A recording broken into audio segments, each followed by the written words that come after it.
శుభకార్యాలకు పూజార్ల కోసం వెతుకుతున్నారా? పూజారీస్.com లో అతి తక్కువ ధరలకే పూజార్లను ముందే బుక్ చేసుకోండి. వెంటనే కాల్ చేయండి. నమస్తే, వెల్కమ్ టు సుమన్ టీవీ. ఈరోజు మనతో పాటు ఉన్నారు ప్రముఖ జ్యోతిష్యులు బ్రహ్మశ్రీ నందిబట్ల శ్రీహరి శర్మ గారు. కాశీలో శ్రీ కామాక్షి నిత్యానదాన ఆశ్రమ నిర్వాహకులు. గురువుగారితో మాట్లాడి ఈ సంవత్సరం సింహరాశి వారికి ఏ విధంగా ఉండబోతోంది జ్యోతిష్యపరంగా అనేది తెలుసుకుందాం. గురుగారు నమస్కారం అండి. వాగర్థావివ సంపృక్తౌ వాగర్థ ప్రతిపత్తయే జగతః పితరౌ వందే పార్వతీ పరమేశ్వరౌ.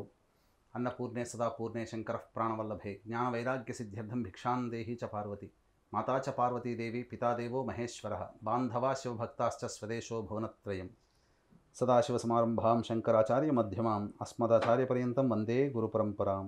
ఆదిత్యాయ చ సోమాయ మంగళాయ బుధాయ చ గురుశుక్రశనిభ్యశ్చ రాహవే కేతవే నమః.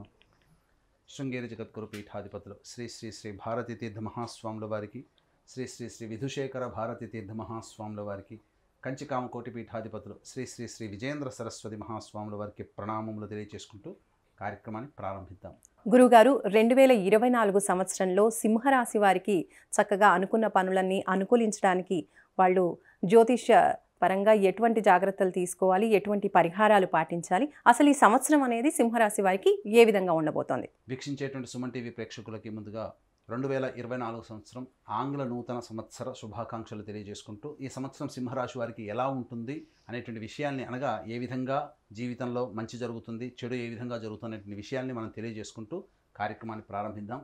ఇక గమనించాల్సినటువంటి అంశం ఏంటంటే, చాలామందికి ఒక ఆలోచన ఉంటుంది, పంచాంగ శ్రవణం రాశి ఫలితాలు అనేటువంటివి ఉగాది టు ఉగాది కదా చెప్పుకోవాల్సింది, మరి 2024 జనవరి నుంచి చెప్పుకోవాల్సిన అవసరం ఏమొచ్చింది అనేటువంటి ఆలోచన చాలామందికి ఉంటుంది. ఇక్కడ గమనించాల్సింది ఏంటంటే, ప్రపంచమంతా కూడాను కోడై ఒకే విషయం గురించి ఇది చెప్పినట్లయితే అది శాస్త్ర సమ్మతం అవుతుంది. కాబట్టి ప్రపంచమంతా కూడా జనవరి 1వ తారీఖు నుంచి నూతన ఆంగ్ల సంవత్సరం ప్రారంభమవుతుంది. కాబట్టి ఇప్పుడు చెప్పుకోబోయేటువంటి ఫలితాలన్నీ కూడాను ఉగాది టు ఉగాది కాదండి. మనం చెప్పుకునేటువంటి ఫలితాలు జనవరి 1వ తారీఖు నుంచి డిసెంబర్ 31వ తారీఖు వరకు ఉన్నటువంటి గ్రహాల యొక్క సంచారాన్ని దృష్టిలో పెట్టుకొని శుభ అశుభ ఫలితాలు సింహరాశి వారికి ఏ విధంగా ఉంటాయో తెలియజేసుకుందాం. ముందుగా నవగ్రహాలలో దీర్ఘకాలిక గ్రహాలైనటువంటి గ్రహాలు గురువు, శని, రాహువు, కేతులు. ఈ గ్రహాల యొక్క సంచార ప్రభావమే ప్రధానంగా గోచార రీత్యా ఈ 12 రాశుల వారికి ఏ విధంగా ఉంటుందో మనం చెప్పుకుంటూ ఉంటాం. కాబట్టి గురువు మే 2వ తారీఖు వరకు మేషరాశిలో, అలాగే 2 మే నుంచి డిసెంబర్ మొత్తం వరకు కూడా, అనగా 2024 వరకు కూడా వృషభ రాశిలో సంచారం జరుగుతూ, ఇక శని ప్రధానంగా కుంభరాశిలోని సంచారం జరుగుతున్నటువంటి కారణం, రాహుకేతులు సంవత్సరం అంతా కూడాను మీన, కన్యా రాశిలో సంచారం జరుగుతుంటుంది. అయితే ఈ యొక్క సింహరాశి వారికి ఏ విధంగా ఉండబోతుంది అని తెలుసుకున్నట్లయితే, ప్రధానంగా మనము ఈ యొక్క 2024 సంవత్సరాన్ని 2 టైం జోన్లుగా మనం చెప్పుకున్నాం. టైం 1 జోన్లో వచ్చేసరికి 1 జనవరి నుంచి 2 మే 2024 వరకు కూడా గురువు మేషరాశిలో సంచారం చేస్తూ, 2 మే నుంచి 31 డిసెంబర్ వరకు కూడా, అనగా వృషభ రాశిలోకి సంచారం. అలాగే కుజుడు 21 అక్టోబర్ నుంచి 31 డిసెంబర్ వరకు కూడా కర్కాటక రాశిలో సంచారం. శని చెప్పుకున్నట్టుగానే సంవత్సరం అంతా కూడా ఉంటాడు. కాబట్టి సింహరాశి వారికి చూసుకున్నట్లయితే ప్రధానంగా సప్తమంలో శని ప్రభావము, అలాగే గురువు నవమ స్థానంలో, అలాగే వృషభ రాశిలోకి 1 మే నుంచి దశమ స్థానంలో సంచారం జరుగుతూ ఉంటుంది. కాబట్టి ఈ కారణం చేత ప్రధానంగా గమనించుకున్నట్లయితే ఈ యొక్క సింహరాశి వారికి సప్తమ శని కొంత దోషకరుడైనప్పటికీ కూడా వివాహాదికి సంబంధించినటువంటి చేయ ప్రయత్నాలన్నీ కూడాను కొలిక్కి వస్తాయని చెప్పవచ్చు. ప్రధానంగా ఇక్కడ పంచమాధిపతి, అష్టమాధిపతి అయినటువంటి గురువుని శని యొక్క వీక్షణ ప్రభావం కారణం చేత ఆలోచనలు సరిగ్గా ఉండకపోవడము, అనుకున్న పనులన్నీ కూడాను తలిచింది ఒకటైతే జరిగేది ఒకటే అన్నట్టుగా ఉంటుంది. కాబట్టి జాగ్రత్తలు పాటించాలి. అలాగే ఈ యొక్క సింహరాశిలో జన్మించినటువంటి వారికి సంతానం స్థానానికి సంబంధించిన చూసుకున్నట్లయితే, ఈ యొక్క సింహరాశి వారికి సంతానపరమైనటువంటి చిక్కులు ఏర్పడేటువంటి అవకాశం, వారి ఆరోగ్యం పట్ల, సంతానం ఆరోగ్యం పట్ల జాగ్రత్తలు పాటించాల్సినటువంటి పరిస్థితి, అలాగే సంతానానికి మంచి చెడు గురించి విచారణ ఎక్కువగా చేయడం అనేటువంటిది ఈ యొక్క మే 2వ తారీఖు వరకు జరుగుతుంది. ఇక గమనించుకున్నట్లయితే ప్రధానంగా చేయాల్సినటువంటి తీర్థయాత్రలు కానీ, లేకపోతే దైవ అనుగ్రహం కోసం చేసే ప్రతి ప్రయత్నం కూడాను దైవానుగ్రహం లేకుండా ఉండడం, ఈ కారణం చేత 2 మే వరకు కూడా కాస్త ప్రశాంతమైనటువంటి జీవితం అనేటువంటిది ఈ యొక్క సింహరాశి వారికి ఉండదు.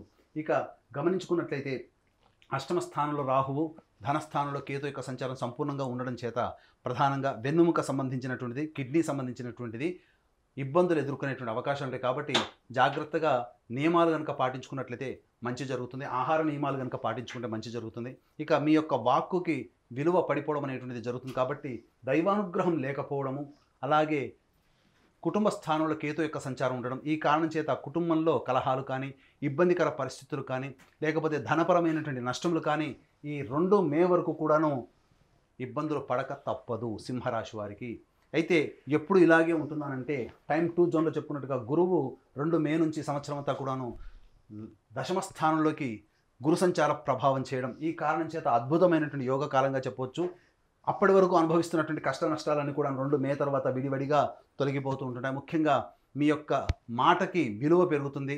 ఉద్యోగ ప్రయత్నంలో ఉన్నటువంటి వాళ్ళు చక్కగా నూతన ఉద్యోగంలోకి మారేటువంటి అవకాశాలు ఉంటాయి. బదిలీలకు సంబంధించే ప్రయత్నాలు ఉపాధ్యాయులు కావచ్చు, లేకపోతే ప్రభుత్వ ఉద్యోగస్తులు కావచ్చు, బదిలీలు జరిగేటువంటి అవకాశాలు ఎక్కువగా ఉంటాయని చెప్పవచ్చు. అలాగే ధర్మ కార్యాచరణ చేసేటువంటి అవకాశాలు ఉంటాయి. దానాది కార్యక్రమాలు ఎక్కువగా చేస్తారు. అలాగే గమనించుకున్నట్లయితే ఈ యొక్క గురువు యొక్క వీక్షణ అప్పటి వరకు ధనపరమైనటువంటి ఇబ్బందులతో ఉన్నటువంటి వారికి ఈ యొక్క 2 మే తర్వాత సంవత్సరం అంతా కూడాను ధనపరమైనటువంటి చిక్కులు తొలగిపోతాయి. నూతన రాబడి పెరుగుతుంది.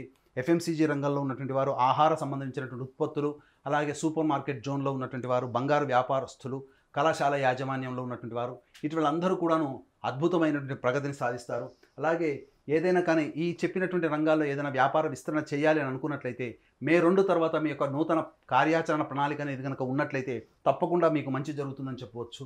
ఇక ఈ యొక్క సంచార ప్రభావం, ఈ యొక్క గురువు శని యొక్క ప్రభావం నుంచి బయటపడడం సింహరాశి వారికి అత్యంత అనుకూలమైనటువంటి యోగకాలంగా చెప్పవచ్చు. అయితే ఇక్కడ ప్రధానంగా శని వివాహ స్థానంలోని యోగిస్తున్నప్పటికీ వివాహ ప్రయత్నాల్లో ఈ సంవత్సరం ఆశించిన మేర శుభ ఫలితాలు పొందుతారు. సింహరాశి వారికి చక్కటి జీవిత భాగస్వామి లభించేటువంటి అవకాశం ఉంటుంది. కాబట్టి మే 2 నుంచి 21 అక్టోబర్ వరకు కూడా, అనగా ఈ సంవత్సరం అంతా కూడా వివాహం చేసుకోదలిస్తే 21 అక్టోబర్ లోపల మీకు వివాహ ప్రయత్నాలు చేసుకుంటే అన్ని రకాలుగా యోగదాయకంగా ఉంటుందని చెప్పవచ్చు.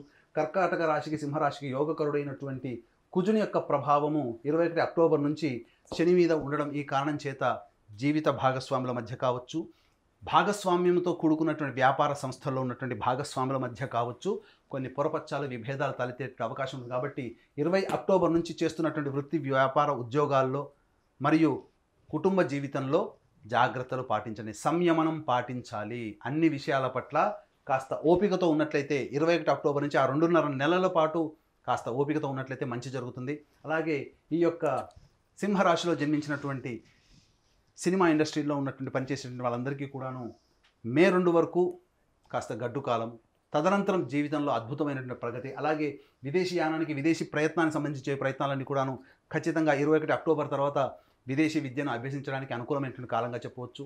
అలాగే రియల్ ఎస్టేట్ రంగంలో ఉన్నటువంటి వారికి మే 2 వరకు కాస్త ఆ జాగ్రత్తలు పాటించాల్సినటువంటి పరిస్థితి, తదనంతరం మంచి యోగదాయకమైనటువంటి కాలంగా చెప్పవచ్చు.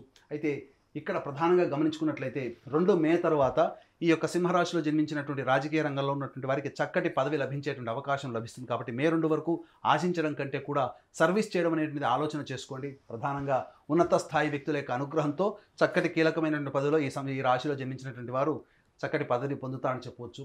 ఇక ఏతావాత చూసుకున్నట్లయితే కోర్టు సంబంధించినటువంటి విషయాల్లో కాస్త అనుకూలమైనటువంటి తీర్పు మాత్రము 2 మే తర్వాతనే వచ్చే అవకాశాలు ఉన్నాయి. అలాగే కొత్త వ్యక్తుల యొక్క పరిచయ ప్రభావము మీ జీవితంలో ఒక మార్పును తీసుకుని వస్తుంది. కాబట్టి మే 2 వరకు పరిచయం అయ్యేటువంటి వ్యక్తుల పట్ల కొంత అప్రమత్తతో ఉండండి. మీకు దగ్గర సంబంధించినటువంటి వ్యక్తులు మిమ్మల్ని మోసం చేసేటువంటి అవకాశాలు ఎక్కువగా ఉంటాయి. కాబట్టి జాగ్రత్తలు పాటించాల్సినటువంటి పరిస్థితి.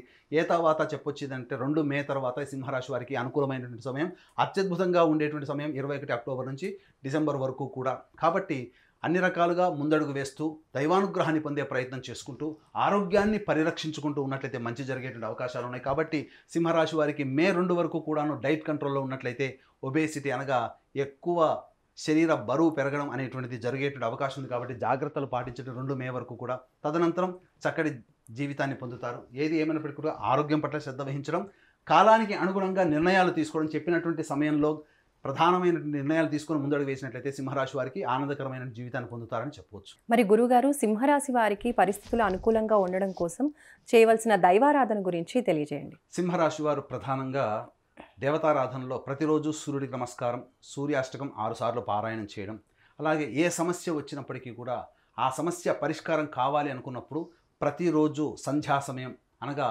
వెలుతురు వెళ్ళిపోయి చీకటికి పడడానికంటే ముందు మధ్య ఉన్నటువంటి కాలం, అనగా నక్షత్రాలు లేనటువంటి కాలంలో తులసి చెట్టు దగ్గర ఆవునేతితో దీపారాధన చేసి విష్ణు సహస్రనామాల పారాయణం కనుక 27 రోజుల పాటు చేయండి. తప్పకుండా నెల రోజుల్లో మీరు అనుకున్నటువంటి సంకల్పం నెరవేరుతుందని చెప్పవచ్చు. మరి గురుగారు, సింహరాశి వారికి అదృష్ట సంఖ్య, అదృష్ట వారం ఏంటో చెప్పండి. సింహరాశి వారికి అదృష్ట సంఖ్య 1, 9. అదృష్ట వారము మంగళవారము, గురువారము. అలాగే ఇక్కడ గమనించాల్సిన అంశం ఏంటంటే ప్రతి వ్యక్తి కూడాను అనుకున్నటువంటి సంకల్పం నెరవేర్చుకోవాలనేటువంటిది కొత్త సంవత్సరంలో చాలామంది నిర్ణయాలు తీసుకుంటారు. కాబట్టి కొత్త సంవత్సరంలో తీసుకున్నటువంటి నిర్ణయాలు త్వరితగతిన పూర్తి అయిపోయి మనం ఆనందంగా జీవించాలంటే మన యొక్క ఆత్మవిశ్వాసము, మన స్వయం కృషి, మన నిజాయితీతో చేసేటువంటి ప్రతి ప్రయత్నంతో పాటు రవ్వంత దేవతానుగ్రహం కూడా కావాలి. కాబట్టి ఈ దేవతానుగ్రహం లభించాలి అందరికీ అనేటువంటి ఉద్దేశంతో మా పీఠం ఆధ్వర్యంలో ప్రతి నెల 21 రోజుల పాటు సంకల్ప సిద్ధి హోమాలు అనేటువంటివి జరుగుతాయి. అలాగే తండ్రి వైపు 7 తరాలు, తల్లి వైపు 4 తరాల్లో ఏవైనా దుర్మరణాలున్నా, అనగా road accident, fire accident, suicide attempt, నదిలో బావిలో పడి చనిపోవడం, ఇంట్లోంచి వెళ్ళిపోవడం, లివర్ ఫెయిలే, కిడ్నీ ఫెయిలే, క్యాన్సర్తో చనిపోవడం, 60 సంవత్సరాల లోపల ఏ విధంగా చనిపోయినా, పిండ ప్రదానాలు చేయలేకపోయినా, కులాంతర మతాంతర వివాహాలు కుటుంబంలో జరిగినా దానిని పితృదోషము లేదా పితృశాపము అని అంటారు. కాబట్టి అట్టి పితృదోషము లేదా పితృశాప నివారణకి మా పీఠం ఆధ్వర్యంలో నిజాయితీగా సశాస్త్రీయంగా పితృదోష నివారణ కార్యక్రమాలు జరిపించడం జరుగుతుంది. అలాగే మా యొక్క పీఠం ఆధ్వర్యంలో కాశీక్షేత్రంలో మా సొంత భవనం శ్రీ కామాక్షి నిత్యాన్నదాన ఆశ్రమంలో కాశీలో ప్రతినిత్యం అన్నదానం జరుగుతూ ఉంటుంది. మీ పుట్టినరోజున కానీ, మీ పెళ్లి రోజున కానీ మీ యొక్క సంతోషాన్ని మీ కుటుంబ సభ్యులతో పాటు కాశీలో ఉన్నటువంటి శివబంధులతో కూడా పంచుకోదలిస్తే అన్నదాన కార్యక్రమం మీరు చేయవచ్చు. కాబట్టి అన్నదాన కార్యక్రమానికి సంబంధించిన వివరాలు కార్యక్రమ తదనంతరం కాంటాక్ట్ చేసి పూర్తి వివరాలు తెలుసుకోవచ్చు. ధన్యవాదాలు గురుగారు. సర్వం శ్రీ ఉమామహేశ్వర పరబ్రహ్మార్పణమస్తు.